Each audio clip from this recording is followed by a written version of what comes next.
So I'm Paulette Charcourt. I'm the Vice President for Community Health Centers at Harbor Health Services in Boston. Early on, when I looked at the standards, I realized there was nobody in the organization that would contact experts on any of the one standards. So I knew it needed to be a group process. So I put together a group. There were about 25 people. We met every 2 weeks for the better part of 18 months. The approach I used was for each standard, I assigned a senior person and one of the middle managers at the health centers. And they were responsible for that standard. And what we did is for each standard, it was presented 3 times through the 18-month process. First, an initial assessment, followed by discussion at that meeting about what other people could contribute. We brought it back a second time about 6 months later so that they could represent, here's what we've learned, here's what we've identified as problem areas. And again, it was brought back another 6 months later for a final read, and where we would do our own self-scoring. It was important that people owned the standards, because that gets people engaged in a way that just general discussion doesn't get people engaged.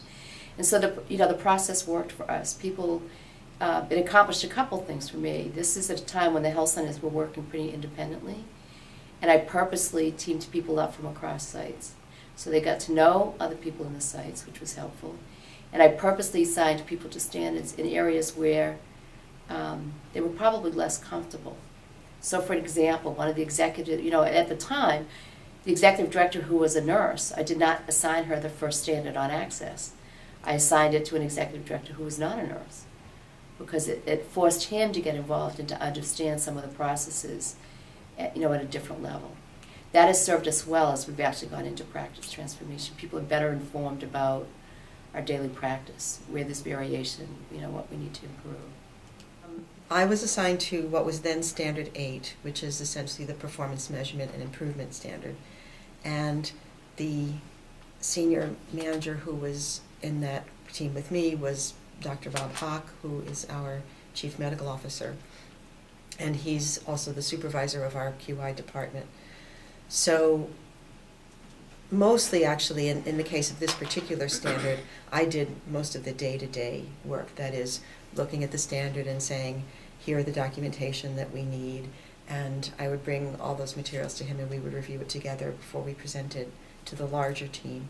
That was different from the way it worked with a lot of the other standards, because we were already, that was probably the standard where we were already closest to meeting all the elements and doing them. It was really more a question of how are we going to demonstrate this, which conditions or which reports are we going to pick, and how are we going to write this up, and what projects are we going to highlight, and so forth. What she's saying is the standard that was assigned to her is really the everyday work that she does and that Bob Hawk supervises.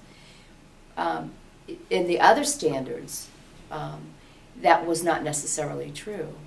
And so the other groups had to go out. So I'll use the first standard, on access. And it was assigned to David Reddy from Mid-Upper Cape. David did not have any daily working knowledge about the access to, elements and how we were going to meet it. So between this larger group meeting that he had to come back every 6 months, he had to have small working group meetings, bring together the nurse managers from the 3 sites and say, okay, how are we going to demonstrate that we ensure access for a patient? So there was a lot of that, small groups. Definitely most of the work was done outside the setting of this large group meeting that happened every 2 weeks. And what the large group meeting was at gave structure to people. Here's your deadline. Here's when you have to be prepared. So it helped keep people moving forward.